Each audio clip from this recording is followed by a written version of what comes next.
Welcome, everyone, to this national advocacy call on preserving Medicaid expansion as part of the Affordable Care Act. This is Jamie Day with the National Alliance to End Homelessness, and we are pleased to be partnering with the National Healthcare for the Homeless Council for this call, and we are also enlisting Marcella McGuire with CSH for the Q&A portion.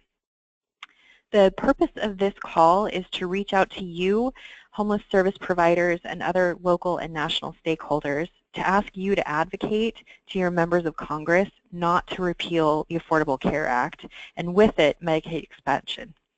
This is a critical time for healthcare, so we're really glad you've all joined this call. So far, we've had over 485 people sign up for this webinar, so we're hoping that that will result in many more calls to Congress. So just a quick refresher, the Affordable Care Act, or ACA, also known as Obamacare, was signed into law in 2010, and the ACA has 3 goals: increase access to health care, improve health outcomes, and lower health care costs. As a result of the ACA, the number of people eligible for Medicaid increased, known as Medicaid expansion. Medicaid expansion is not mandatory. It was determined by the Supreme Court that states are not required to expand their Medicaid coverage. However, most states have expanded. The ACA has also added new health benefits and made it easier for people to get health insurance through subsidies, and lowered the barriers to coverage and made it easier for people to keep their coverage. So for today's call,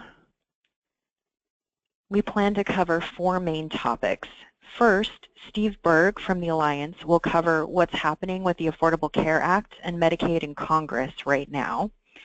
Second, Barb DiPietro from the National Healthcare for the Homeless Council will talk about how Medicaid expansion has impacted our efforts to end homelessness.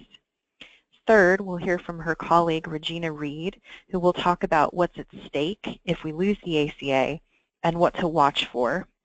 And fourth, I will cover what actions you can take to help. Finally, we will try to save ample time for your questions, so please post questions at any time in the questions box.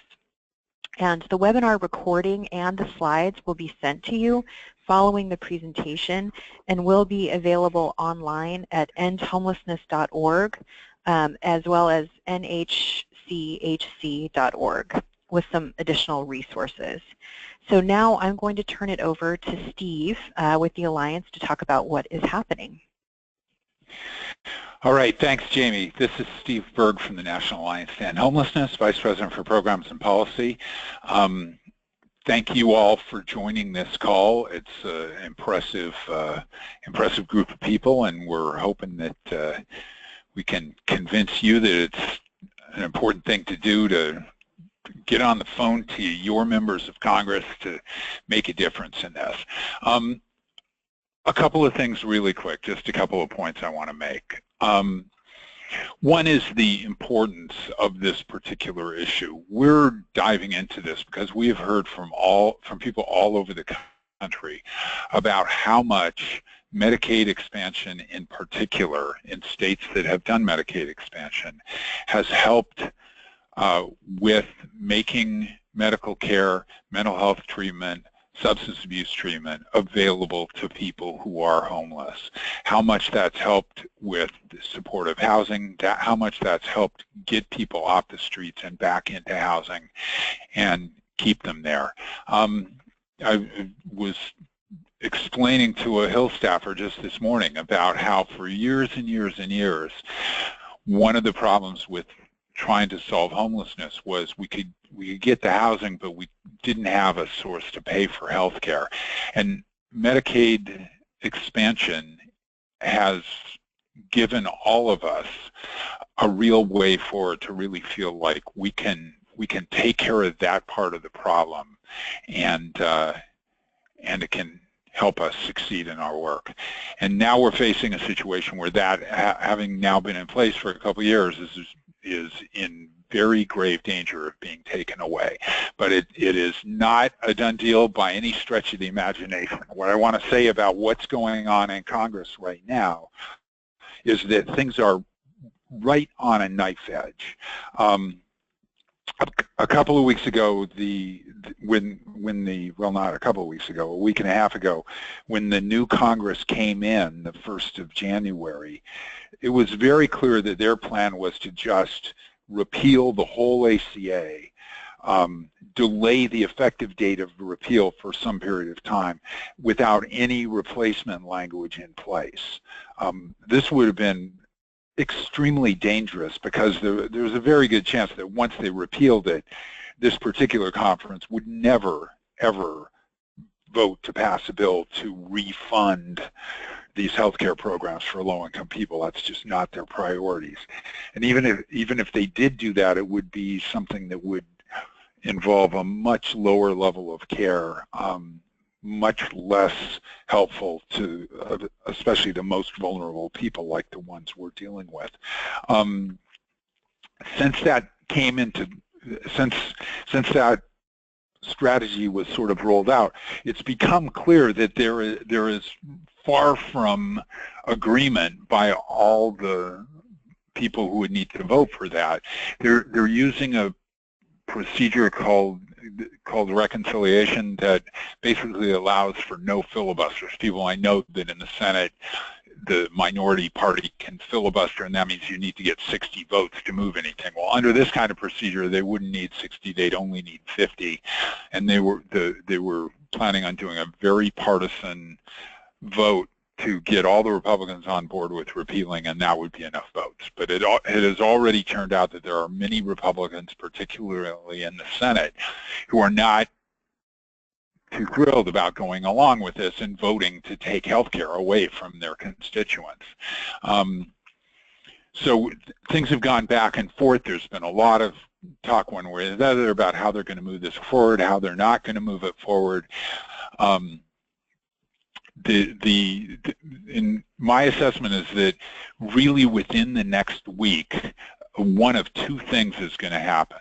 On the one thing that might happen is that the leadership in the Congress that's backed this plan could get more organized, start putting a lot of pressure on Republican senators who have said they're not wanting to go along with this plan, and really force through various, promises and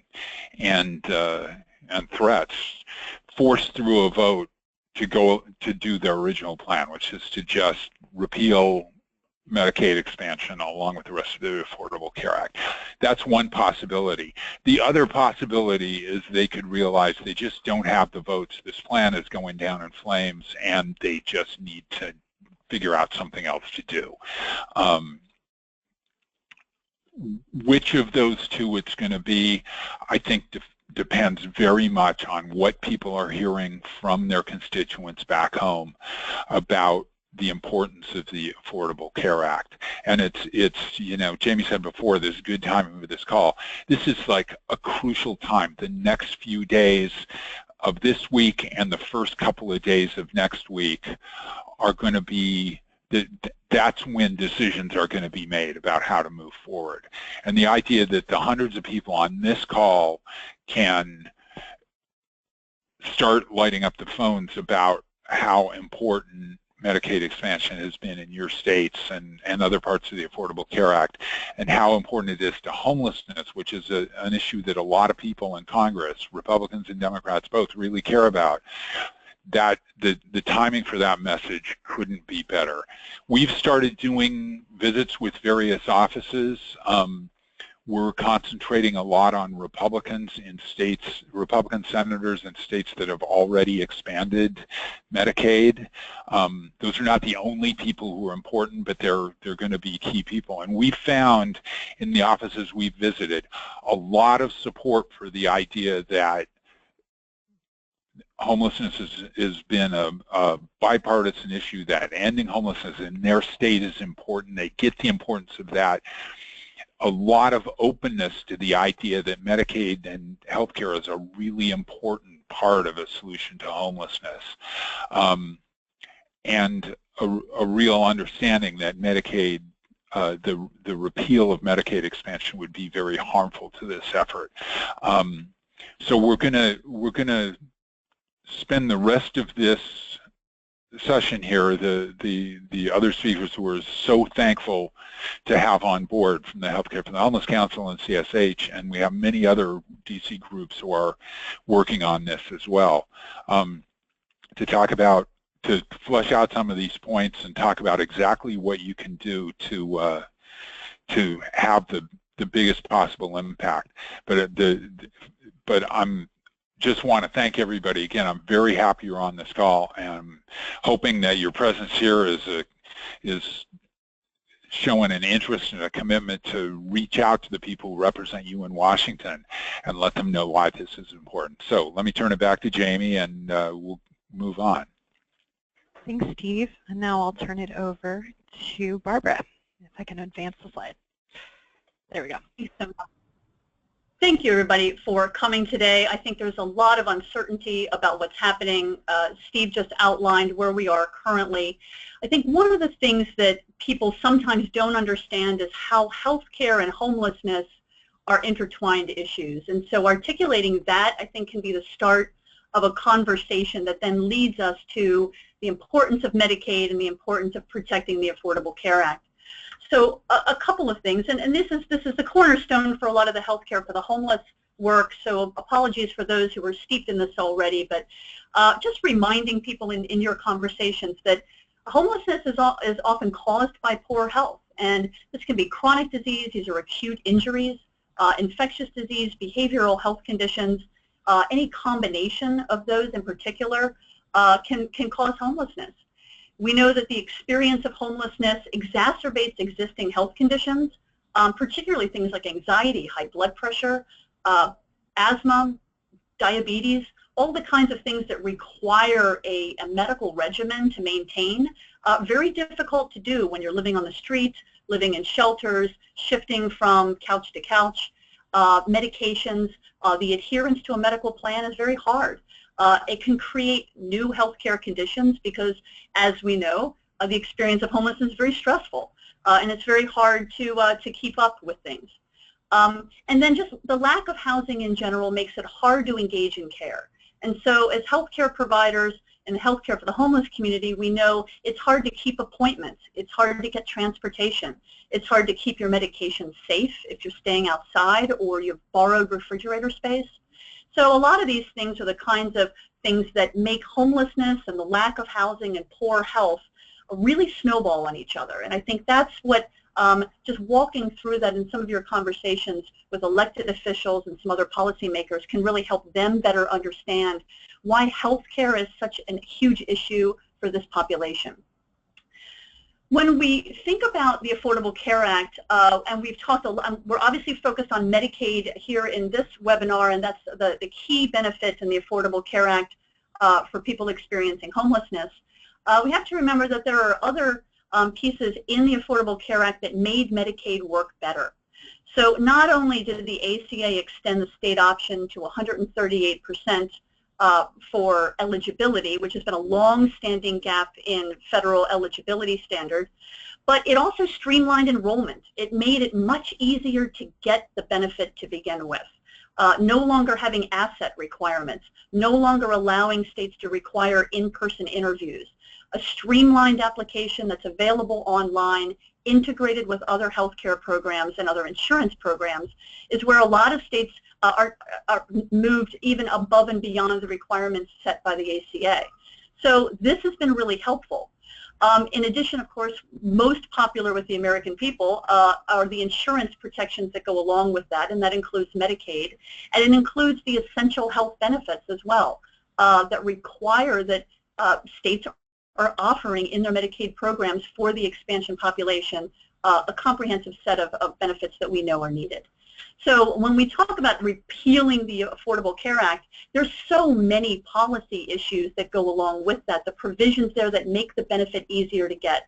And we know that there's so many barriers to the administrative process of benefits that we know we need to bring those down. So again, bringing down barriers to getting the benefit and making sure that eligibility for Medicaid continues to be a priority in this Congress.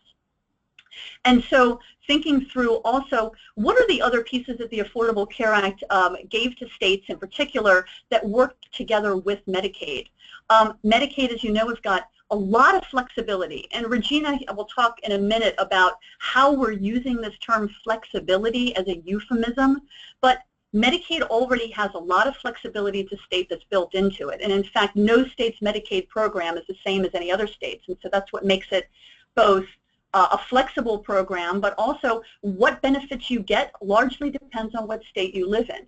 And some states have been really innovative using their Medicaid waivers, their state options, demonstration pilots, and new initiatives to extend housing support services, case management, outreach, some of these really targeted benefits that we know work well for homeless populations, and getting federal financing for those types of benefits through their waivers and through their Medicaid program. Making health care and housing programs work well together has really been a hallmark of the work that the Alliance, Corporation for Supportive Housing, for us at the Council, and many others have been doing this work in the local levels, and many of you out in the community, to make those things work together.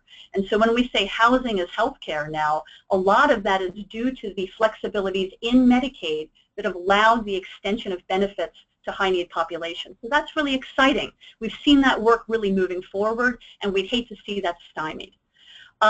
Again, new delivery systems. A lot of states are completely revamping how they deliver care. Medicaid has absolutely been at the cornerstone of that, and there have been millions of dollars that have been invested in making that work better.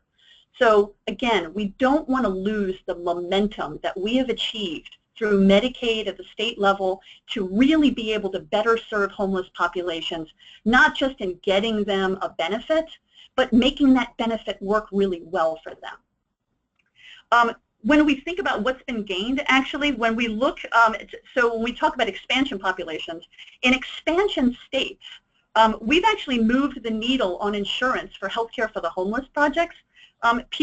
Patients being served at healthcare for the homeless, since 2013, we've gone from 49% insured to 73% insured. So going from almost half to about 3/4 of the patients that we see in expansion states having insurance, that is a tremendous gain. And so that's something that we really don't want to lose. We don't want to see momentum on that loss.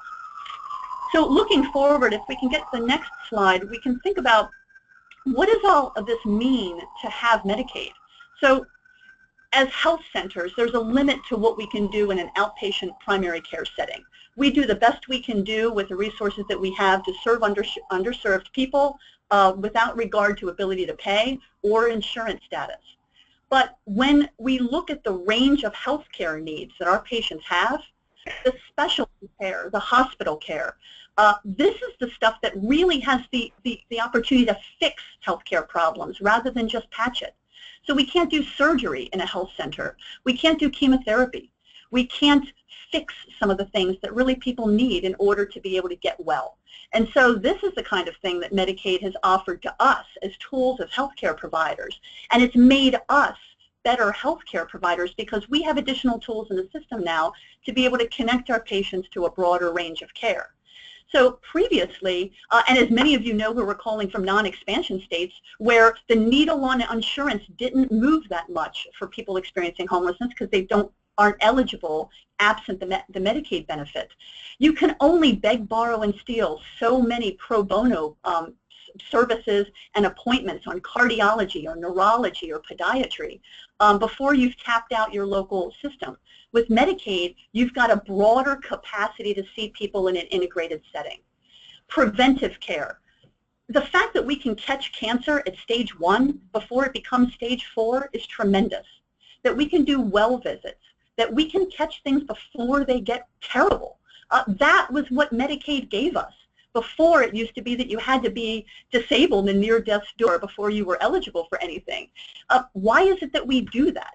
In a civil society, we don't have people get so sick before they can get help. And so this is the idea behind the mental health treatments that we know are a bipartisan issue in this country. Substance use treatment, again, Medicaid is at the center of paying for behavioral health care. The opioid epidemic, that again is a bipartisan issue. Medicaid is at the center of paying for behavioral health treatment from our clients, to include residential treatment. And when we think about outcomes-based delivery care system, the very systems that states are in the midst of revamping and to get a better system, Medicaid, again, is at the basis of that as a benefit, but also as a payer. And so at the end of the day, what this means for patients, it really means that people can get the care they need before it gets worse. And that's really what a healthcare system can do, is it focuses on people while they're well. We can identify problems before they become disabling, and we can stabilize health. And this is where our effort to end homelessness is really key, is that if poor health is a contributor to homelessness, if people are in better health, we have fewer people experiencing homelessness. If we have more people who are healthy, then we have more people who can focus on finding employment, who can focus on housing rather than their diabetes, who can focus on family reunification and getting their kids back because now they're in recovery. These are the things that we can do with Medicaid. We have clients that can walk now when they couldn't before because they were able to get a spinal surgery. We have people that have gotten life-saving care because of Medicaid. This is the value that we think that our patients' lives are worth. We think that Medicaid is something that people deserve, and we think that a society that has decent values will provide for the people that are in its communities, particularly the most vulnerable, with a decent, comprehensive, high-quality healthcare system that includes health insurance for everyone. And so we're hoping that this webinar can provide you with the tools to really push for that. And so at this point, I'm going to turn it over to my colleague, Regina, who can talk a little bit more about what's at stake here. Hi, everyone. It's Regina Reed with the National Healthcare for the Homeless Council. Thank you for being here, and I'm glad to be here as well. So keep in mind, before I go into what's at stake, I want to reiterate that this is not what's going to happen, rather recovering the extent of what the losses could be. All of this is dependent on when and how the government repeals and replaces the ACA, and then again after that, how the states react to these decisions. So that being said, unfortunately, all the progress that Barbara just went over is potentially on the chopping block. When we talk about losing Medicaid expansion, first and foremost what comes to mind is the millions who will lose coverage, who can lose eligibility. This is estimated around 11 million in the expansion states, and not to be forgotten is the 4 million still left uninsured in non-expansion states who will lose that potential for their states to expand. Keep in mind, all these enrollment numbers vary greatly state by state and community by community, and we have some resources we'll be sending to you that will be posted that break down these coverage numbers state by state and even by congressional district. So we'll be sending that out. But overall, it's important to keep in mind that we've seen really incredible gains. We know that in our healthcare for the homeless clinics alone, patients are 5 times as likely to gain insurance if they're in a state that expanded Medicaid. And of course, with this expansion eligibility came a huge flush of federal dollars to the states. A quick refresh, under the Affordable Care Act, the federal government funded 95% of the cost of expansion this year, decreasing to 90% in 2020 and beyond. This amounts to billions and billions of dollars to the states. I believe the Kaiser Family Foundation estimated it at around 80 billion. And this funding has had an overall net positive impact on the state's budget. We've seen decrease in compensated care costs, increases in revenue, job creation. If expansion goes away, we're not just losing coverage, but we're losing this financial and economic benefit that will then be put back on the states to cover and keep going. So also on the line, as Barbara did a great job of going over, is all the benefits that the ACA provided to consumers and the protections. We've all heard about the ones in the private insurance marketplace where insurers can't deny for pre-existing conditions. They must require equal coverage for behavioral and addictive services. And of course, all the benefits that already exist under Medicaid were then expanded to those to 138%. So a really enormous amount of protections and services built into the ACA that we're looking at risk for losing. And of course, these really benefit those experiencing homelessness and now able to access comprehensive services and finally diagnose and treat chronic and life-threatening illnesses.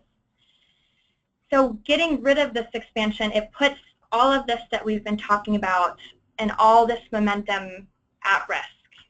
Although the Affordable Care Act is not perfect, we have definitely seen better health outcomes, the uninsured are at historically low rates, and as we've spoken about, all the state options and the innovative approaches to provide supportive services, all of this is on the line, and with the cut of Medicaid expansion, we're seeing all of this going back to the states. And the question really is, what's going to happen this momentum? I know I'm not alone in saying I feel like we've just been getting started. Next slide, please, Jamie. So what should you be watching for? There's a lot of news out there, a lot of political jargon, maybe even fake news. But something to keep in mind overarching on the messaging of all this is the difference between access and coverage, which we've, as healthcare providers, we've heard this time and time again. Coverage is health insurance and access is the health services.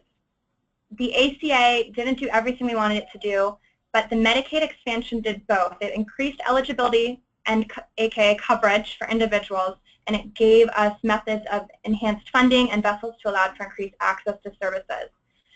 We want the replacement to do both of those and continue what we're doing. When we hear about these replacement plans for tax credits and health saving accounts as a way to continue this eligibility for coverage, we know that that is not going to be enough, that simply getting a tax credit is not going to keep people covered, particularly those experiencing homelessness, and that block grants and per capita caps will limit the state's ability for access and limit their ability to provide services. So this access and coverage is really the double-sided lens we want to be viewing all the replacement plans through.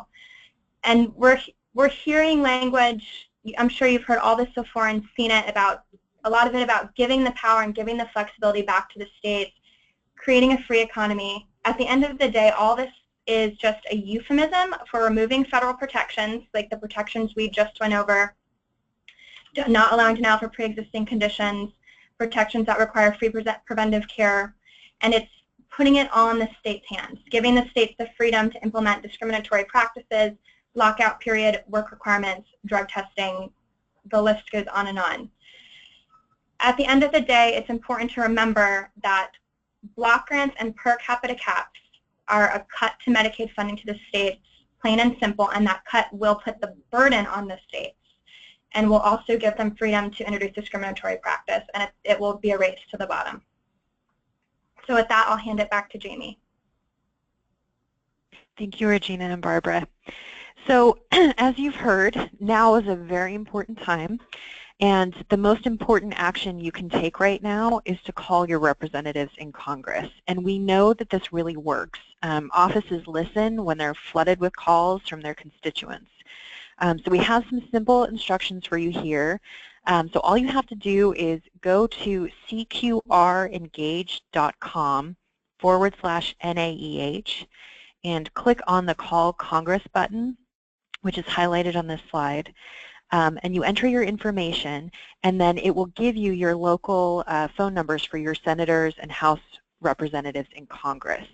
And you can also call the U.S. Capitol switchboard at 202-224-3121 and ask for their information as well.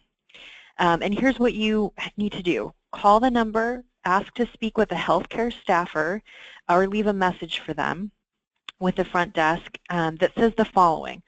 First, that you are a constituent in their district or state. Second, tell them that you are working on behalf of people trying to escape homelessness, and the most important part of the ACA is Medicaid expansion, which is essential for the vulnerable people that you serve. And Medicaid expansion should not be repealed, so you can keep it short and simple. The next bonus piece, which is really helpful, is if you can share your data or any stories, instances where you have found that Medicaid expansion has impacted the people that you serve. Or if you're in a non-expansion state, talk about the impact that it could have on the people that you serve. And we'll talk about that a little bit more later. We will send a script along with other materials following this call. So you could just plug in your information and then just read through the script to make it easy. Then you can tweet at them. Calls, I think, are more important, but tweeting is also helpful. And we need help getting the word out.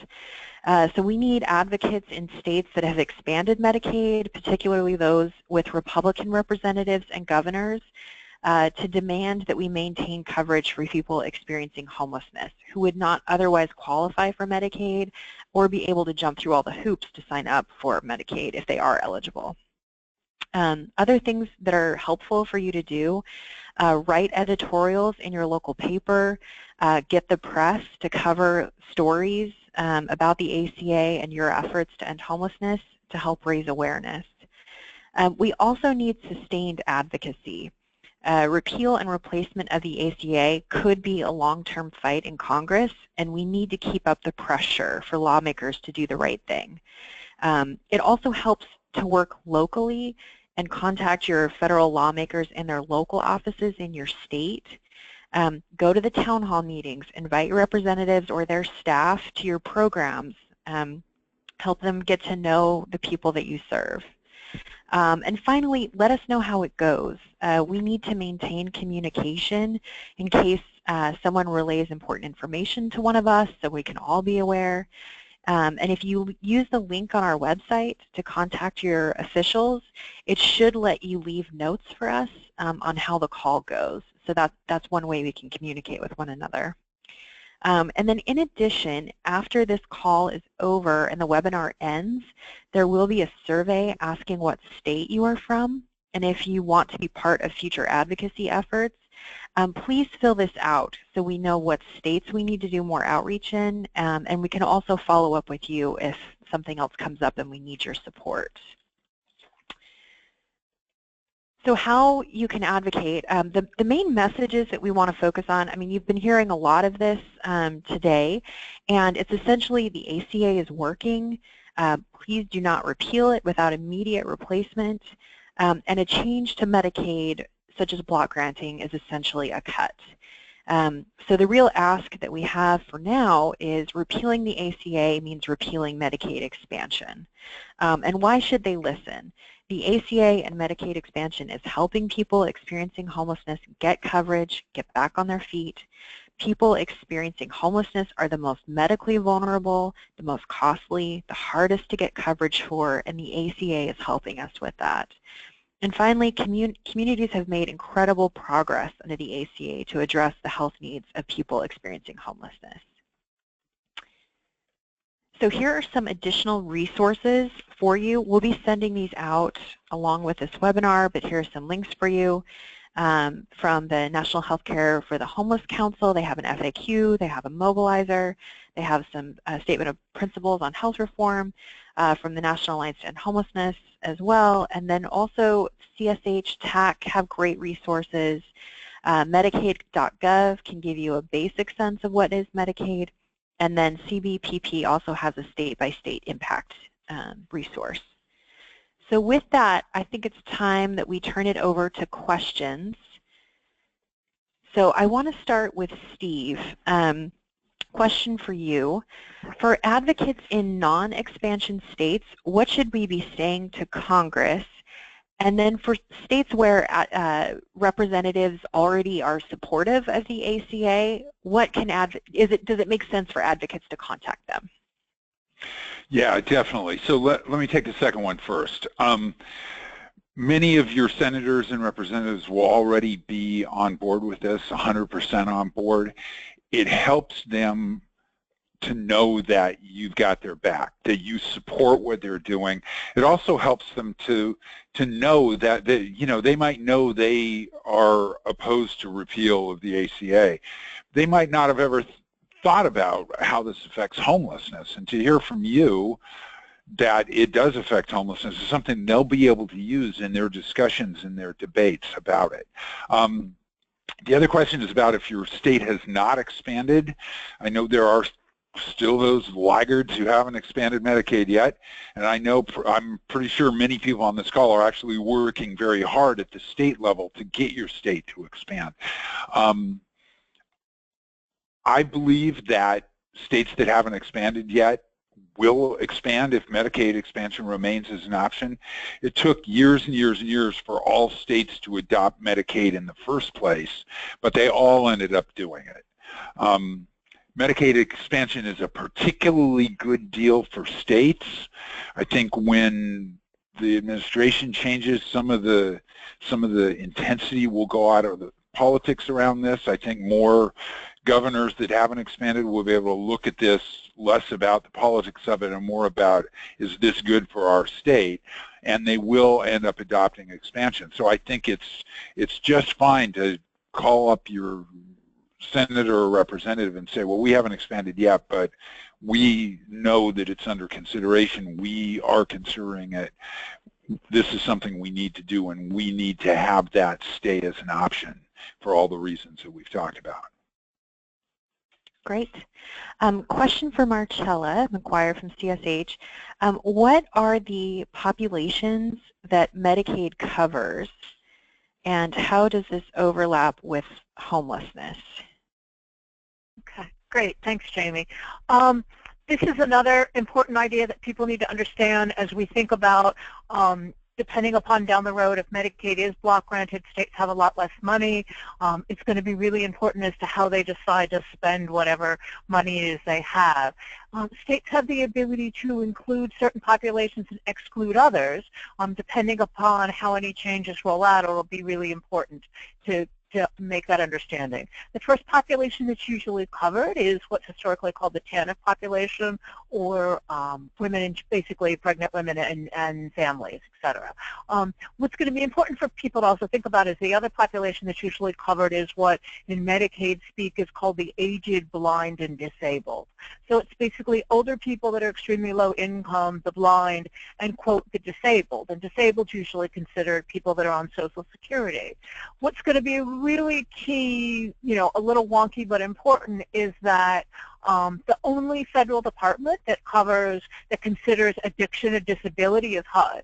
So if you work a lot with HUD, you may think, oh, well, people that I'm working with addiction, substance use problems will get covered. People engaged, looking for treatment for an opiate addiction in particular and affected by the opiate crisis. It's important to remember that Social Security doesn't consider addiction a disability. That's been true since the mid-90s. The other departments don't. So individuals that you're working with where you can only highlight a substance use challenge, you can't highlight a mental health or other physical health challenge, they won't be covered in the disabled categories as well. So especially folks really gearing up to try to combat the opioid crisis, that's going to be a really important thing for people to think about. Good question. Because under expanded Medicaid, everybody's eligible. Everybody who's low income is eligible. Exactly. Under expanded Medicaid, it's just about your income. Is your income low enough? If we go back to how we were pre-ACA, states begin cutting it up according to populations and the disability, and disabilities. So it won't be poor enough. Yep. Go ahead, Barbara. For us to remember too that it's about income and documentation. So those who are not citizens or legal residents longer than 5 years are excluded. Great. Okay, question for Barbara. What are some unique ways philanthropy can be involved in this effort? Philanthropy, a critical piece. So typically, private donors want to complement what is currently happening and fill gaps in care. So if you can demonstrate where you really need help, where Medicaid is not currently helping or paying for services that are needed, that's something that philanthropy is really excited to be a part of, and measuring how that impacts the people that you're serving. From an advocacy perspective, a lot of it depends on the source of the philanthropy. Some are more active in advocacy than others. But mentioning to them that if the ACA gets repealed, then there's obviously a larger gap that's created where their funds are then going to have to be spread. So their resources are better targeted over the things that Medicaid doesn't pay for, when all else being equal, Medicaid pays for a lot. And so under the scenarios that we've talked about before, if we've created a lot of gaps, well then we lose some of the special funding that we've been able to fill just to be able to backfill for needed care. So I think that there's a lot of room here, depending on the philanthropy that you're working with, to either be involved in advocacy or gap-filling funding. Great. I think the other question, I'm just reading through, we've got a lot of good ones. And this kind of goes back, Steve, to what you were touching on earlier, but I guess going more in depth. What do you suggest saying to very hostile, or representatives who are very hostile towards the ACA? Well, so a couple of things that we've been working on. One is to distinguish Medicaid from the other parts of the ACA, and I think this is important. I mean, Medicaid, you know, people lump it all together, but the fact is Medicaid's been around for 50 years, and the reason it's been around for 50 years is because it's a good program that meets an important need, and it operates in a way that provides good health care for an amount of money that's not uneconomic. So that's one thing, and the support for Medicaid is very high. I mean, every state has it. Everyone understands the value of it.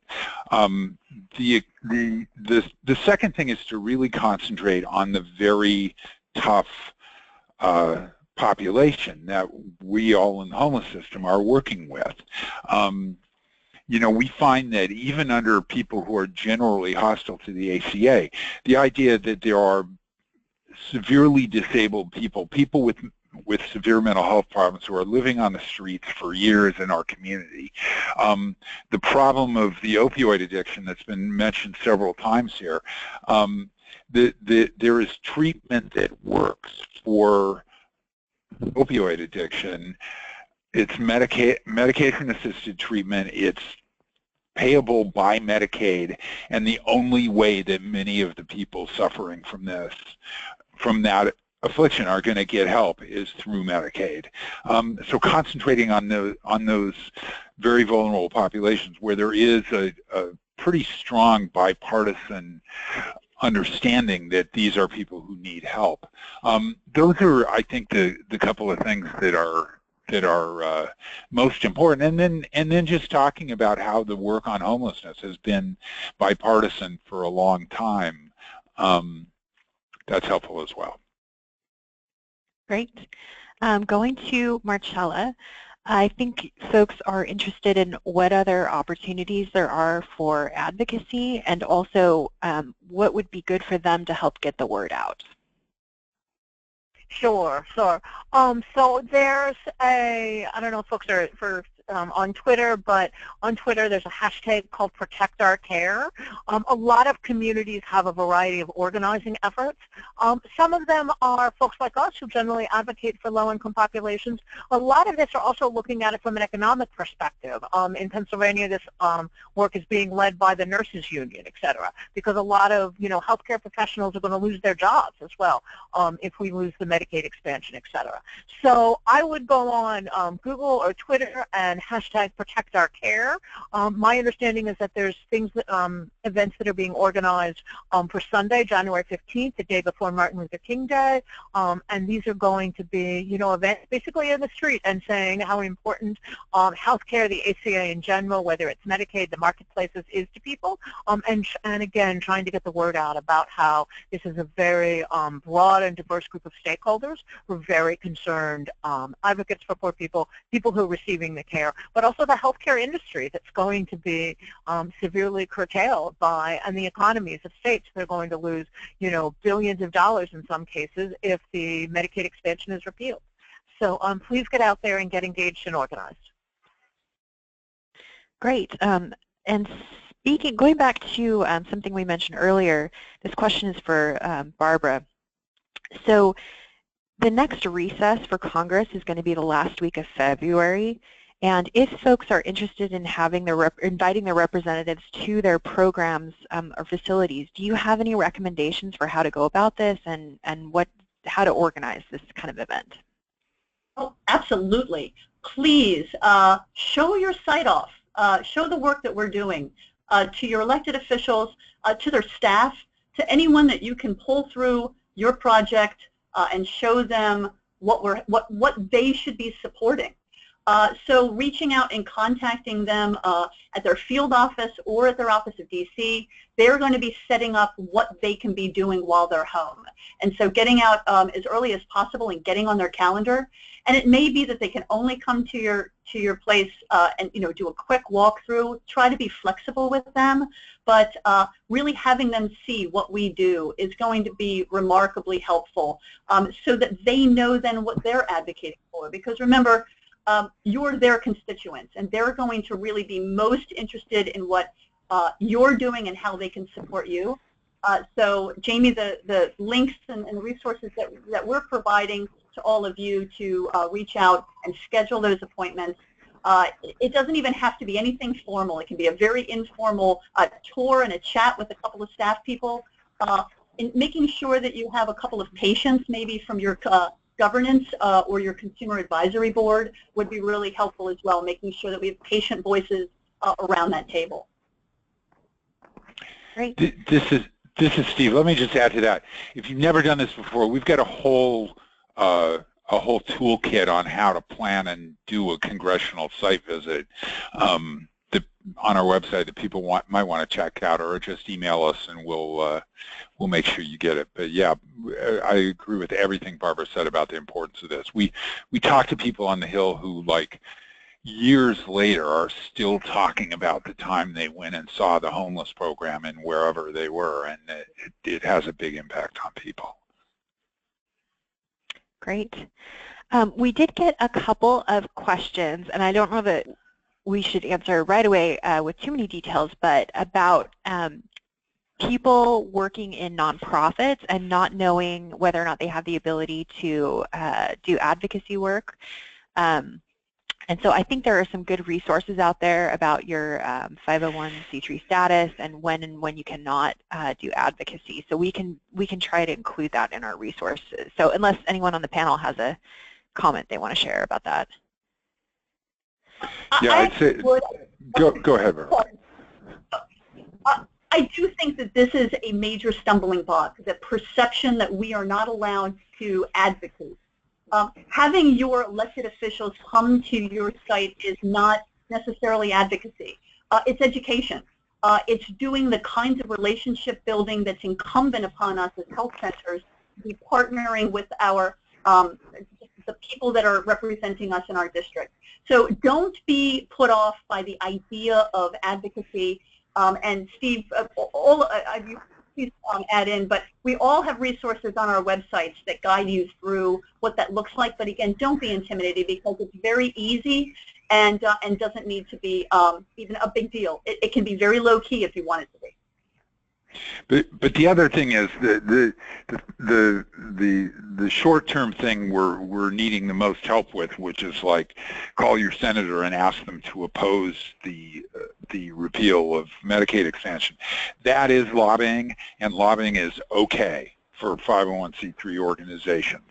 There's limits on how much you can do, but most places aren't going to run afoul of those limits. Again, there's resources on both of our websites and other places about when 501c3s can lobby. So take a look at that. Check with your boss if you're not the CEO of the organization. Check about your own organization's policies. But yeah, lobbying is okay by nonprofits, and this is the time to use it. Okay, I want to thank everyone on our panel, and we have just a few more minutes, and I think it might be nice, I'm throwing a curveball at you all, but I think it might be nice to have kind of a last concluding statement. So I don't know if I could throw this out maybe to Barbara first, and then Marcella, and then Steve. Sure. I think one of the takeaway points I think is most helpful for this is making sure you're being active and you're communicating. A recent news item, if you'll recall, just even a few days ago, the ethics office that the House of Representatives wanted to make major changes to. There was a public outcry, and then very quickly after that, because they had gotten so many calls, they pulled back on that. And that's a real testament to the power of those calls. They can take a couple of minutes, or you can actually find yourself in an interesting conversation with a staffer. But really not being shy and making that call not only is good for them to hear from us, but it also will make you feel a whole lot more empowered in a very uncertain time. I promise you, if you make that call, you will feel better about the situation after you hang up. That's my gamble. I know my colleagues will have some other statements as well. Cool. Okay, this is Marcella from CSH. Happy to jump in on this. Just want to highlight all the tools that people have talked about here today, making those calls, making those engagements. A lot of people are calling calling their senators and calling their congressmen right now on both sides of the aisle. I think this link to the efforts around ending homelessness is a connection that a lot of congresspeople and their staff have not made. Make that link for them, show how clearly this impacts your efforts to prevent homelessness in your community, and make sure that they can make those links as well. And make sure they know that continuing to, if they're supporting something that's strong, repeal without replace, things of that nature, let that know how much harder that it will make your jobs, how likely it is to increase homelessness in your community, and how, you'd like things to go the other way. So I'll hand it off to, I can't remember who is next, Regina? Regina? Okay, I think Steve was going to go next. Oh, sorry, Steve. Okay. Yeah, the most important thing is to make the call. I mean, if you make the call, if you get out of your mouth the words "no repeal of Medicaid expansion," that is 1,000,000 times better than not calling. If you can do more than that, if you can talk to the person who's staffing on the healthcare reform issues, if you can do more to talk about why Medicaid's important, that's great. But it's way more important to make a call than it is to have any particular content. So I think I expressed at the beginning, and let me say again, this is a historic moment on this. I mean, the expansion of Medicaid was the most important thing the federal government has done for low-income people for probably 40 or 50 years. And it's popular enough that people are on the verge, people in Congress are on the verge of voting to take that away without really understanding what they're doing or why they shouldn't. It can make a big, big difference. The hearing from people at home about this and getting a reasoned explanation for why Medicaid is actually doing important things in the community and is working really well can make a big difference. So I would thank everybody for being on the call, and I would encourage you, make those calls, make the calls to your senators, make the calls to your members of the House of Representatives, and just get your understanding of how this affects homelessness into their collective discussion about this topic, and it'll have a good impact. Regina, do you want to go as well? Sure. I'll second what everyone else is saying and point out that we have a lot of resources to do all of this, but we're here to help. If there's anything you can't find, if you need talking points or resources on organizing site visits, please reach out. Our contact information should be up. So we're here to help on anything you can't find out there. Thanks.